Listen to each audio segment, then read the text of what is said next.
O Goberno fala de situación dramática polos incendios en España. Acaba de pedir axuda a Bruxelas. Solicita polo menos 4 avións e declara emerxencia nacional na Comunidade de Madrid e en Ávila por 4 incendios. Os 3 de Madrid seguen sen control. Houbo que evacuar milleiros de persoas.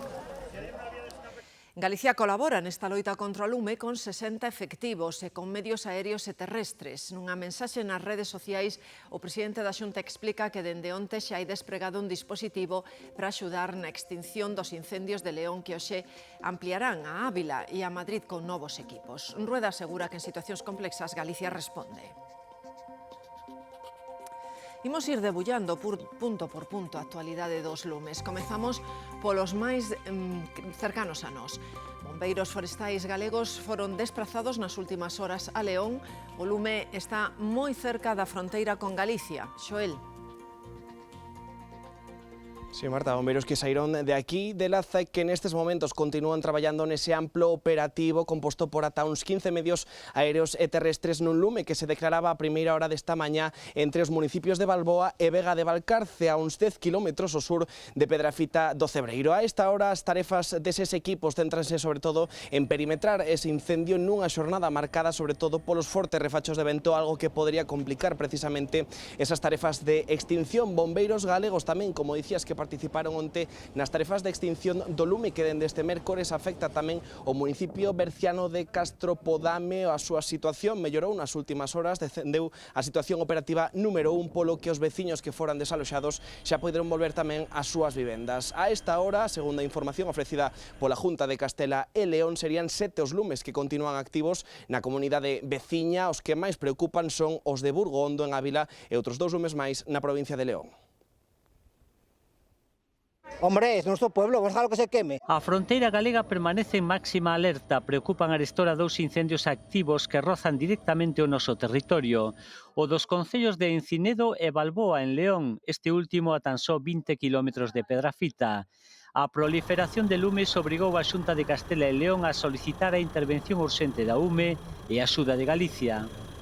Nestes momentos podemos derivar algúns medios para que axuden os nosos compañeiros en Castela e León e así o faremos. En Balboa traballan arestora 18 bombeiros forestais e 2 técnicos da Briz de Laza desprazados de urxencia. Son só unha parte do dispositivo galego que ascende a 60 persoas, incluindo os que se destinarán a Ávila e Madrid.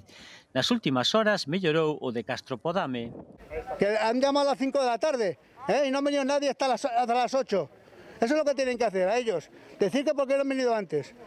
O nivel de alerta rebaixouse e a ameaza directa para os núcleos de poboación deu unha tregua, unha mellora que permitiu o momento máis agardado, o regreso ás súas casas de preto de 200 persoas que foran evacuadas de xeito preventivo. Algúns resistíronse a marchar. Porque quiero estar aquí a defender lo nuestro, que no lo defienden los demás. Y debíamos de, por si acaso, pero bueno, cada uno hai que respetar. Malia o alivio, ninguén baixa os brazos. Os equipos forestais seguen refrescando o terreo palmo a palmo para evitar que as cinzas volvan revivir. Un esforzo máis nun ano negro para a comunidade veciña. Nestes 7 meses xa ardeu en Castela e León máis superficie que nos últimos 6 veráns xuntos. Neste momento hai incendios fora de control en varias comunidades. A columna de fume afecta a varios puntos de España. Fíxense, parte de Madrid, pero o certo é que se traslada longitudinalmente ata o Mediterráneo esa columna de fume, unha imaxe de satélite de AEMET que non la amosa. Os incendios son de tal magnitude que se declarou esa emerxencia de interese nacional na comunidade madrileña, tamén na provincia de Ávila. O fume chega ao mar Mediterráneo, como lles digo. Os incendios máis graves que obrigaron a activar a emerxencia nacional son os 3 que hai na comunidade de Madrid e o da provincia de Ávila, pero non son os únicos. Moi preto de Galicia, en León, temos tamén varios incendios activos.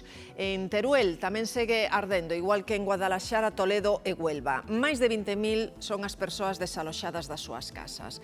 Os incendios de Madrid xa se fusionaron, isto obrigou a enviar un S-Alert aos teléfonos móviles para desaloxar 3 concellos máis. Xosé Manuel. Sí, Isabel Díaz Ayuso acaba de decir que estamos ante o peor lume da historia da Comunidade de Madrid, non tanto polo número de hectáreas queimadas, senón polo número de núcleos de poboación afectados. Os 3 lumes iniciais xa se converteron nun só.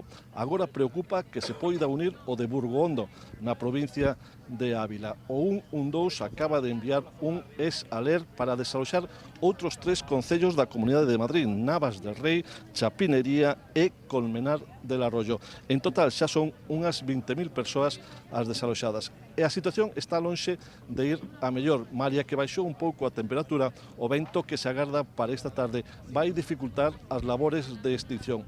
O goberno xa pediu axuda a Europa e están en camiño 4 medios aéreos.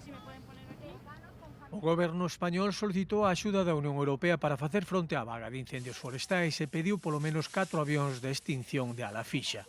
Grecia e Italia xa responderon e cada país enviará 2 avións anfibios Canadair 415. A petición prodúcese despois de que o ministro do Interior declarase a emerxencia de interese nacional na Comunidade de Madrid e na provincia castelaleonesa de Ávila, afectadas por 3 virulentos incendios que se trata de evitar que poidan xuntarse. Hoy es el día crítico por las condiciones climatológicas y las previsiones atmosféricas que nos ha remitido la EMET. Mañana mejoran ligeramente. Os incendios de Villa del Prado e San Martín de Valdeiglesias, no suroeste da comunidade madrileña, continúan avanzando favorecidos polo vento e a baixa humidade. A superficie queimada supera as 3.000 hectáreas e máis de 10.000 persoas foron desaloxadas. Salí al jardín y vi las llamas, estaba la UME, los bomberos y tal, y nos dijeron váyase corriendo. Tamén segue fora de control o incendio de Ávila que comezou preto de Burgondo e leva queimadas máis de 9.000 hectáreas. 3 núcleos de poboación permanecen confinados e 1.500 persoas foron desaloxadas. Era como si estuviese el horno puesto, el calor que recibíamos y las llamas que se veían, bueno, cerquísima. O lume que por momentos avanzou a gran velocidade arrasou a reserva natural do Val de Iruela que acolle unha das colonias de buitre negro máis importantes de Europa.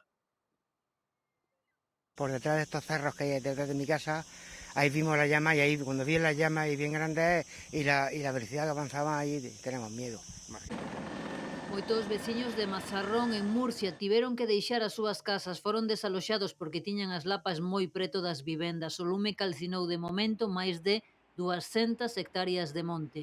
Pues ya veíamos fuego hacia allá, hacia Mazarrón, pero no éramos conscientes de lo inmenso que era el fuego hacia allá. De momento ese lume está estabilizado, non extinguido por completo. Os equipos de emerxencia seguen controlando a zona tamén en Teruel, Aragón. De momento arderon 100 de hectáreas máis. 100 de efectivos traballan na extinción. Todo Aragón está en alerta vermella por risco de incendios forestais. En plena vaga de incendios, con lumes en comunidades de todos os signos políticos, o ministro Óscar Puente carga contra os gobernos autonómicos do PP. Nun chío di que a UME é o novo servizo de extinción para eles. Acúsaos de reducir impostos aos ricos e de limitar os servizos públicos e pedir logo ao goberno central que actúe. A emerxencia nacional activouse nos incendios de Madrid e Ávila, polo que o goberno pasa a coordinar a crise directamente. A presidenta Comunidade de Madrid, Isabel Díaz Ayuso, contéstalle a Óscar Puente que é momento de salvar vidas e non de entrar en leas políticas. El primer mamarracho que se ponga por medio a calentar el ambiente, allá él, allá su conciencia y allá su historia. Pero nosotros estamos solamente a reconocer a quien está ayudando, en buscar la colaboración de todos y después ya volveremos a la misma refriega de siempre, ¿no?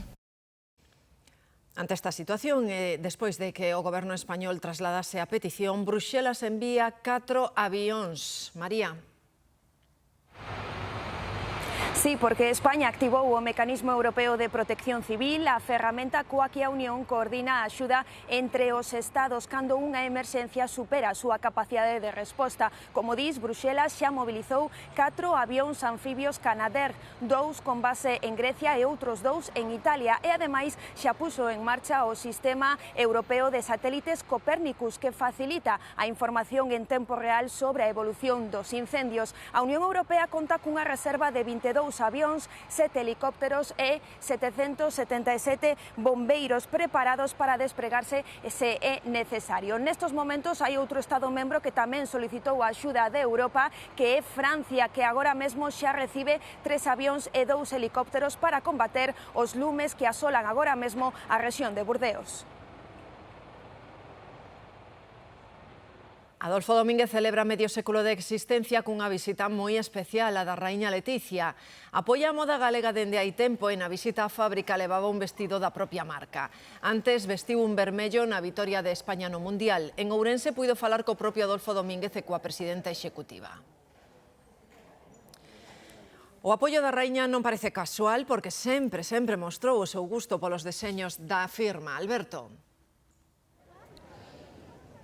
Mostras dese vencellamento e o vestido vermello que luciu na final da Copa do Mundo. Hoxe presentouse aquí a raíña Leticia cun outfit completo de Adolfo Domínguez. Foi recibida por o diseñador e por a súa filla Adriana Domínguez, presidenta executiva da empresa. Interesouse especialmente por a colección deste verán chamada Colección Zenit, pero tamén na zona de diseño e patronaxe por os avances de cara a coleccións de vindeiros anos. Adolfo Domínguez cumple 50 anos como empresa téxtil en Ourense.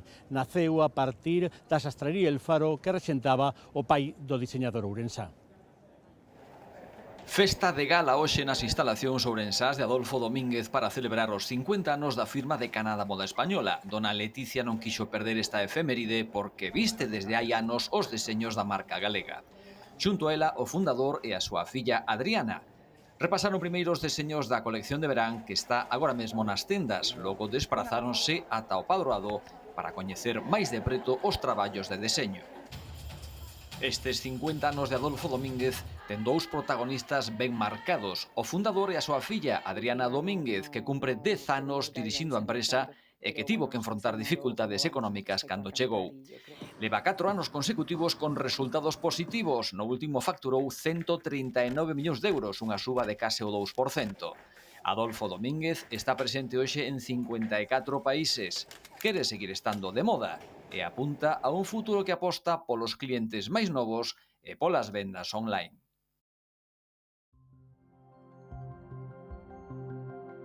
Unha imaxe icónica das Pontes, unha paisaxe que definiu o concello durante décadas e un fito industrial e enerxético para España. Con todo, as torres de refrixeración da antiga central térmica teñen os días contados. A semana que ven realízase unha voadura controlada das 4 torres, un operativo calculado ao milímetro que será moi rápido e que obriga a pechar algunhas estradas. Ana. Aquí nas Pontes o ambiente xa é de conta atrás. Nos días está previsto que desaparezan estas torres nun operativo que apenas vai durar un segundo, pero que xa leva meses de preparación. Finalmente o Concello confirmou que se vai levar a cabo o día 30, despois de desbotar a data fixada inicialmente do 16 por coincidir coas festas do Carme. Nas Pontes o ambiente de división de opinións, uns ven este proceso como inevitable cara á transición enerxética, outros pola súa banda seguen defendendo ese valor patrimonial que teñen estas torres. Un cambio profundo que esperta emocións e división. Hai quen celebra o final dunha era marcada polo carbón. É mejor tirar todo e dejar ese terreno libre para montar industrias aí. E para outros, a caída destas estruturas simboliza unha perda que va máis alá do cemento. Recuerdos pasados que agora non valen de nada, pero, bueno, é o de antes. Porque din perderase parte da historia e tamén oportunidades. Vanse tirar as 4 torres en contra de toda a técnica que apoia, pois polo menos que se valore todo eso, non? E nosotros pois nos vamos a poñer en contra hasta o último momento de que as derriben. Podíase perfectamente deixar algo deses elementos para digamos, que quedase como idea do que foi isto. Se non poden ser todas, piden que polo menos se conserve a cheminea máis alta e propostas para ela non faltan. Podría ser o mirador máis alto de Europa, precisamente o récord Guinness en volumen a nivel mundial, e iso é porque, o volumen o que fai é que dentro poida existir un ascensor, non? Que está operativo. Eso non existe na que é a máis alta de Europa, que é a de Eslovenia, precisamente porque non ten o volumen que ten esta para que haxa un ascensor interior. O proceso forma parte do desmantelamento da central que baixa polo 20% e que está previsto rematar en 2028. 3 concellos de Pontevedra analizan se fusionan nun. O alcalde de Ponte Caldelas propón unir o seu concello co da Lama e con Fornelos de Montes. Di que de momento só quere abrir o debate para que os veciños opinen, pero apunta que antes ou despois o rural ten que acabar xuntando concellos. O alcalde de Ponte Caldelas di que non é unha proposta oficial, só lanzou unha reflexión nas redes sociais, xuntar os concellos para ter mellores servizos. Un exemplo, os centros de saúde. É un pouco absurdo que a día de hoxe teñamos 3 centros de saúde mal dotados, podendo ter un centro de saúde bo, con garantías de que teñamos todos os servicios, todos os médicos e incluso a posibilidad de ter unha ambulancia.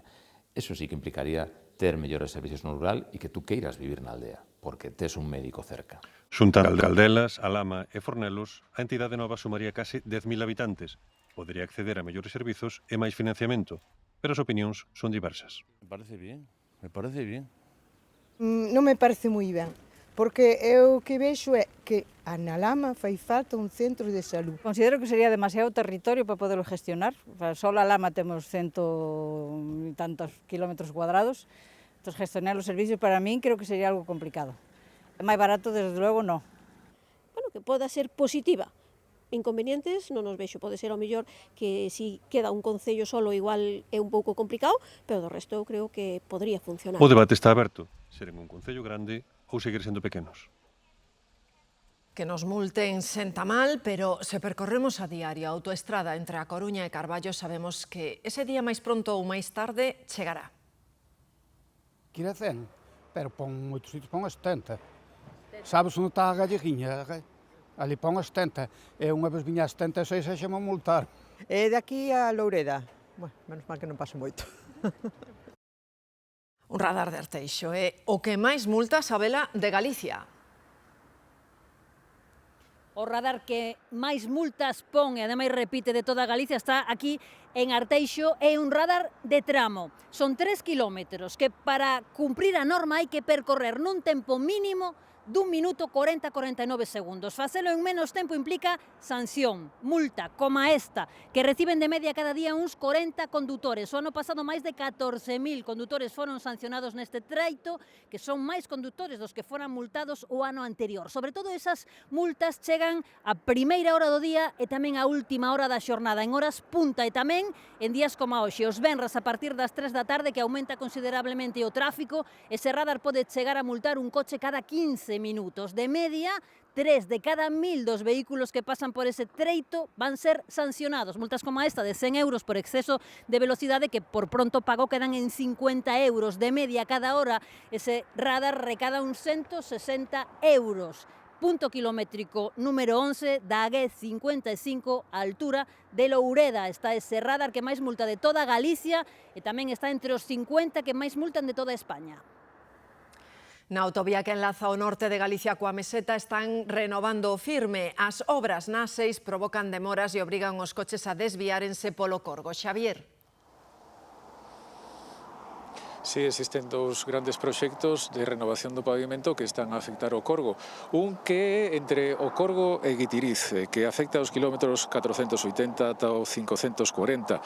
Hai outro, paralelamente, que avanza para reparar case 80 kilómetros entre Lugo e León en 6 fases. Agora está na segunda, entre o Corgo e Sobrado do Picato, ata o 5 de agosto. Será entre os kilómetros 479 ao 469, con corte total da calzada e desvío do tráfico cara a Nacional 6. A previsión oficial sinala que as restriccións continuarán activas ata o próximo 6 de outubro e a DXT recomenda planificar as viaxes con antelación.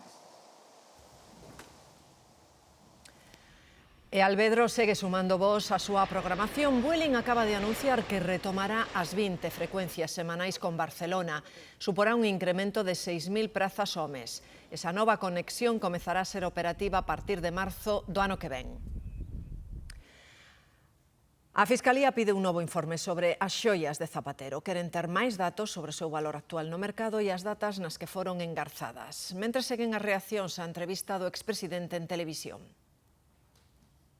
Fue claro y taxativo. Sus respuestas fueron absolutamente contundentes, negando muchas de las cosas que se le imputan y además diciendo que no hay prueba ninguna. Y creo que es muy importante que pongamos el acento en eso. La defensa jurídica de José Luis Rodríguez Zapatero está muy difícil, pero desde luego la defensa política es absolutamente imposible. Lo verdaderamente sorprendente es que el Gobierno invite a seguir dando la cara por su faro moral.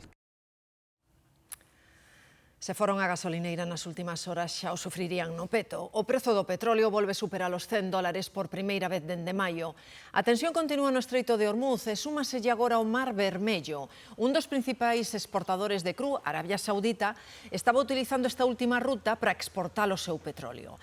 A situación cambiou cos ataques e coas ameazas que recibiron os seus buques polos aliados de Irán. Con esa vía tamén bloqueada agora, o prezo dos combustibles non para de subir. E o presidente dos Estados Unidos anuncia novos aranceis do 10% desta vez aos produtos importados dende máis de 80 países. Entre eles está España, Argemino. Así é, os novos aranceis entraron en vigor esta madrugada a vez que expiraban as taxas impostas o ano pasado, cunha porcentaxe moi parecida. Dado que o Tribunal Supremo derrubou as razóns legais expostas pola administración Trump, esta vez a xustificación é diferente. Washington alega que impón estes aranceis de entre o 10 e o 12,5% a 80 países porque estes non fan o suficiente para combater o traballo forzoso, unha acusación rexeitada pola Unión Europea. Dadas as consecuencias da guerra de Irán, entre os produtos exentos de taxas están o fertilizante e varios tipos de combustible. A seguinte iniciativa vailles cando menos chama a atención. No Reino Unido, máis de 100 millonarios pídenlle ao novo primeiro ministro que lle suba os impostos. Fixeron nunha carta aberta para pedir unha sociedade máis xusta e igualitaria, María Sabarís. Fanse chamar millonarios patrióticos e din querer que o goberno lle suba os impostos. Entre eles están o exfutbolista Gary Lineker, o Brian Eno, produtor musical de grupos como U2 ou David Bowie. Son 120 persoas vinculadas ao mundo das artes, dos negocios ou do deporte que aseguran nunha carta aberta ao novo primeiro ministro Andy Burnham querer contribuir a que o país prospere e apoian un imposto do 2% nas fortunas superiores a uns 11,5 millóns de euros. Nunha entrevista anterior a converterse en primeiro ministro, Burnham non descartou unha suba de impostos ás rendas máis altas, pero polo momento non hai ningunha medida ao respecto. Hoxe cumprese un mes do dobre terremoto de Venezuela.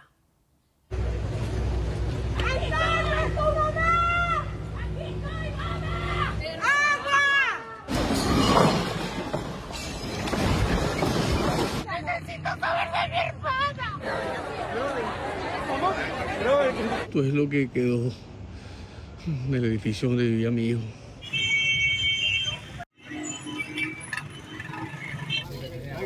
Muy bien. Estamos ya aquí. Muy bien, muy bien.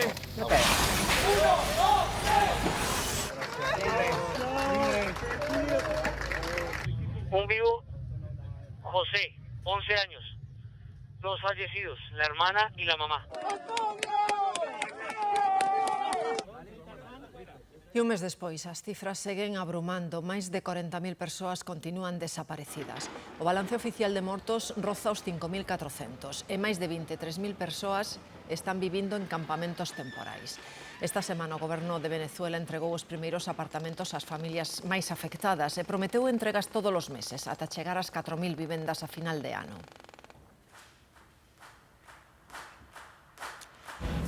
Estes son os novos billetes de euro, figuras ilustres da cultura universal como Cervantes ou Da Vinci e outros con figuras de aves, pero non son os definitivos, decidirán os cidadáns nunha enquisa online que remata o 21 deste mes de setembro.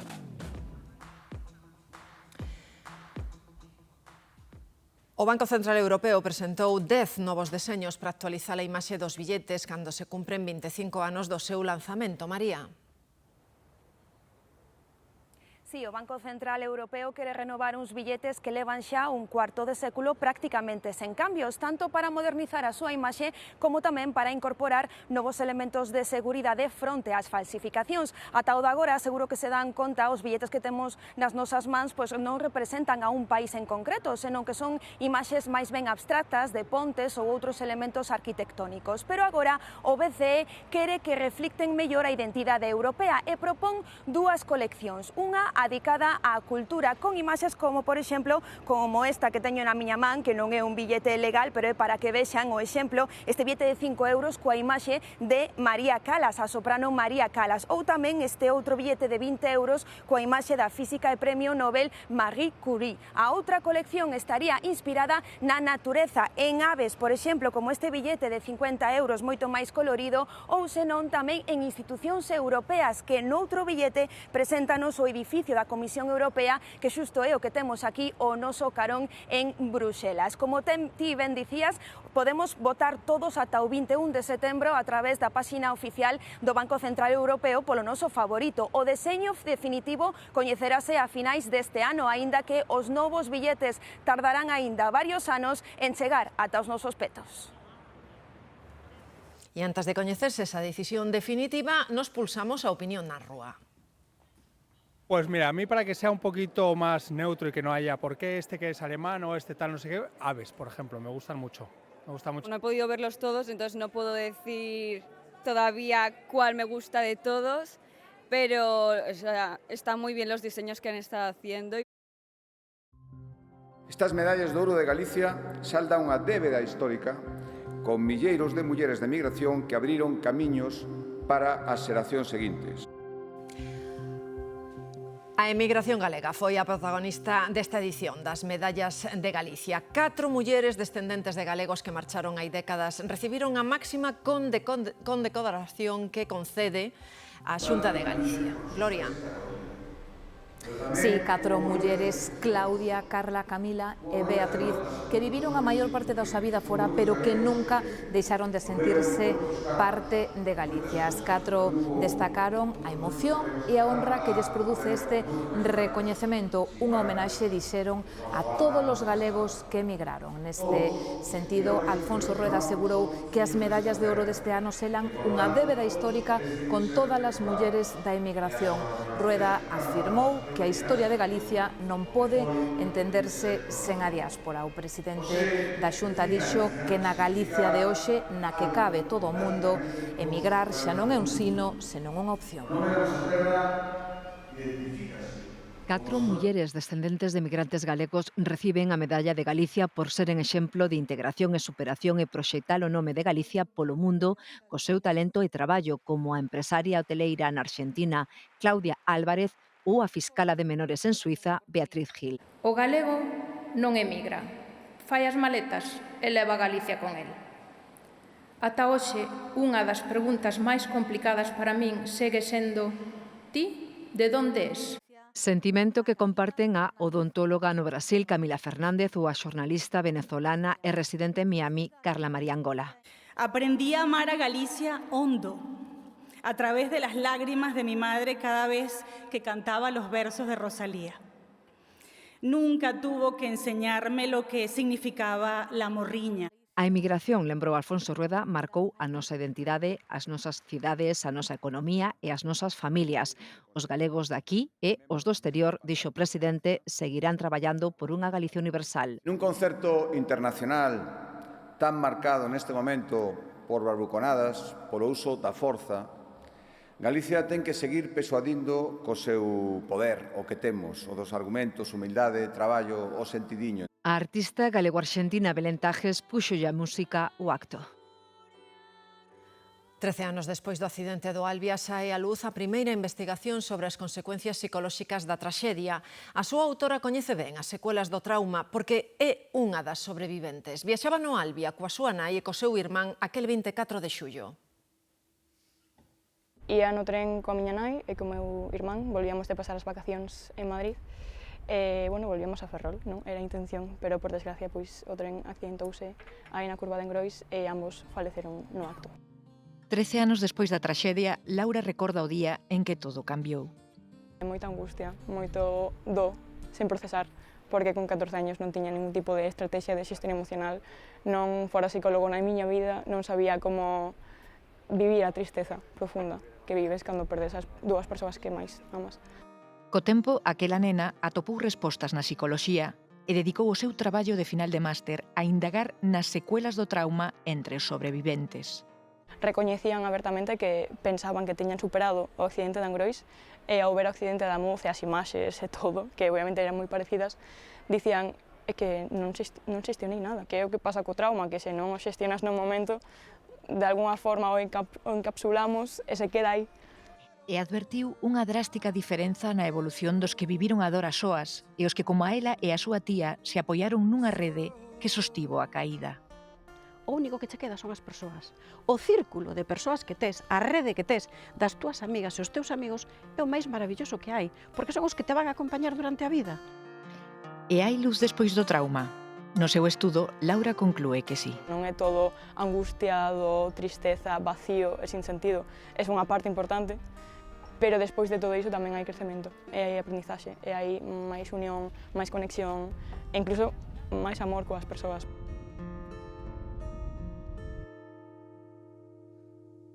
Se teñen pensado ir ata as Illas Cíes esta fin de semana, moito ollo, Sanidade desaconsella o baño en 2 praias. Unha delas, ademais, está considerada como unha das mellores do mundo mar.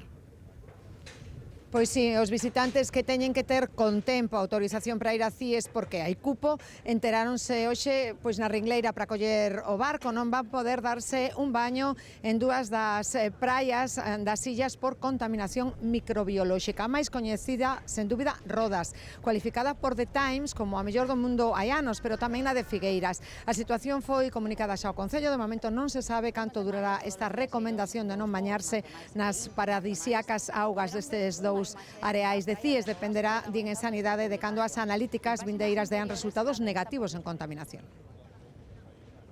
Onte afundiuse un veleiro a 1 milla da estaca de Bares despois de ser golpeado por un grupo de candorcas que lle provocaron unha vía de auga. É o máis grave dun regueiro de incidentes producidos estes días na costa cantábrica de Asturias e de Galicia, onde ata 6 veleiros necesitaron asistencia. Estas imaxes son dun destes incidentes fronte á costa asturiana. A embarcación co timón danado tivo que ser remolcada ata o porto de Ribadeo.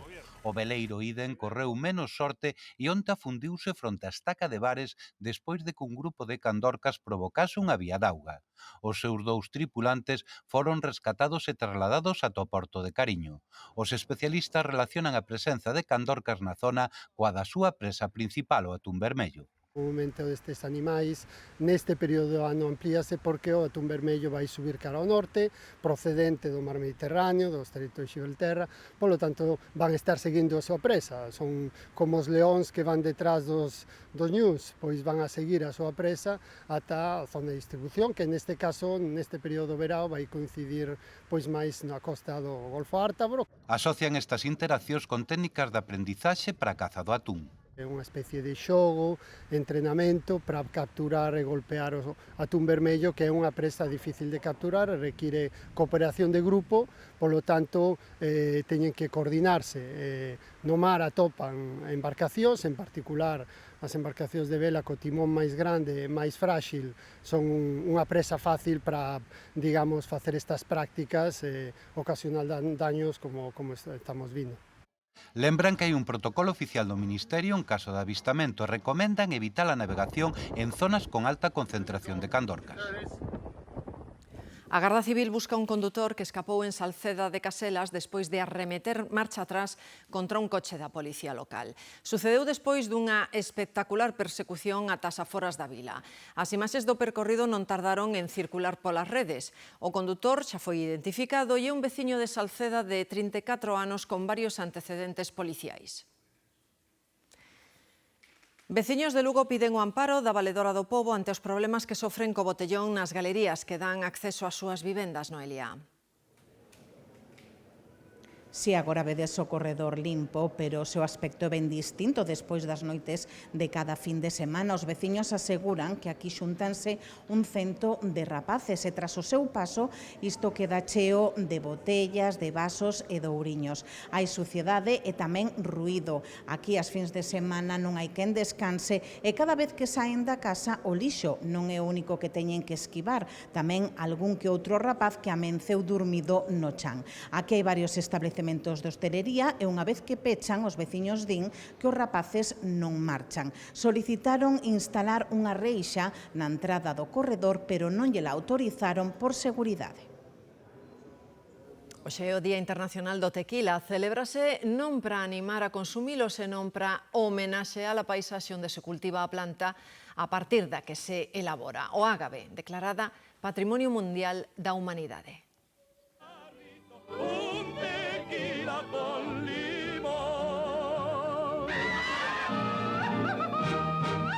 Non cabe moita dúbida de que os acompañantes do lendario Jorge Negrete tomaran o tequila antes ca el. Os coloretes son da versión coloreada, por certo, non da vasodilatación alcohólica. Tan representativo de México como Negrete ou a rancheiras é o tequila. Elabórase coa destilación do ágave azul. Os indígenas prehispánicos xa o fermentaban para elaborar unha bebida sagrada, o pulque, pero foron os españois os que o destilaron a finais do 16. Hoxe celébrase o Día Internacional do Tequila porque foi tamén un 24 de xullo cando a UNESCO declarou Patrimonio da Humanidade a paisaxe que forman as plantacións de ágave no estado de Jalisco e as antigas industrias que o transformaban. Hai un par de anos mesmo se recuperou o Tequila Express, un tren turístico que percorre esa paisaxe para promover a cultura do tequila.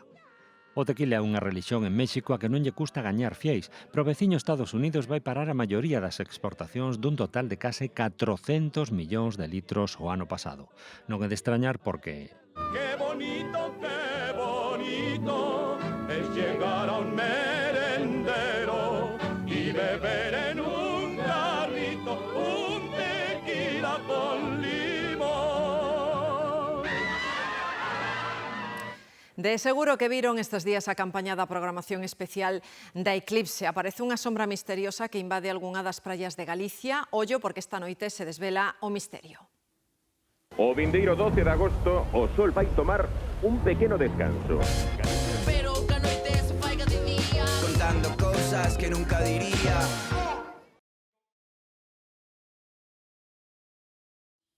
O Ceo de Santiago será o protagonista nesta noite do 24 de xullo. Luz, cor e son nun espectáculo pirotécnico en que arderán 2.400 kilos de pólvora.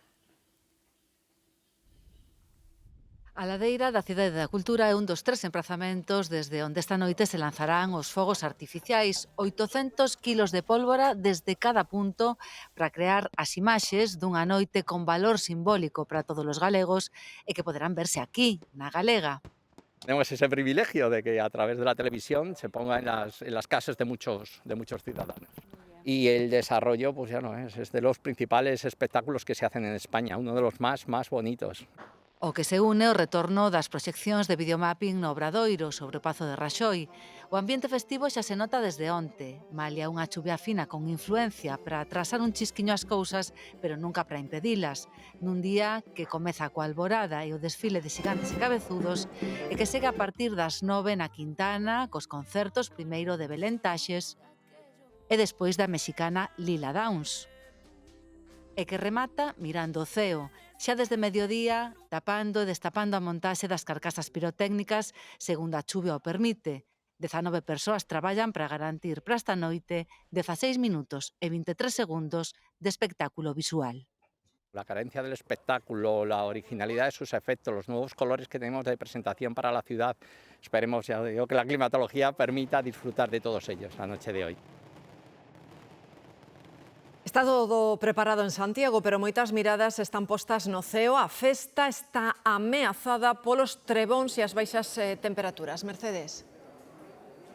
Si a auga fixo acto de presenza xa aquí en Santiago durante a mañá, desde as 2 está activo un aviso amarelo por chuvias intensas, treboadas que poden vir acompañadas de pedrazo e fortes refachos de vento. Un aviso que afecta a case toda a comunidade e que deixará chuvias en moitas localidades. Chuvia que será máis intensa desde media tarde ata o serán. Cara a noitiña baixará a probabilidade de precipitacións para ese momento tan agardado dos fogos do Apóstolo ás 11:30. Con todo, a EMET mantén ese aviso amarelo ata as 12 desta noite. Moi ben aprendida tiña a lección Mercedes, pois fíxense no mapa dese que falaba Mercedes, que en case que toda Galicia en aviso nas próximas horas. Xa lles adianto que desta hora xa comeza a chuviscar en zonas das 4 provincias galegas, pero son precipitacións moi localizadas. É certo que xa choveu con certa intensidade pola mañá, pero as precipitacións máis importantes, como dicía Mercedes, como vemos no mapa, como indica a previsión, pois esperanse para a tardiña, nunha tarde onde ademais, por primeira vez no que levamos de verán, non está previsto que cheguemos en ningún punto de Galicia aos 30 graus. Como sempre, despois de Carlos e a información deportiva, contamos os detalles, contamos todos os detalles, tamén falamos da melloría que se aproxima tamén a partir do domingo. O mes de xullo, moi caluroso este verán, permítenos en Galicia gozar de imaxes como esta. É o mar de Ardora, un fenómeno natural que fai brillar as augas con fosforescencia azul neón. Estas víronse nos areais das Rías Baixas e tamén das Illas Cíes, unha maravilla da natureza para os moitos que puderon contemplalas en directo.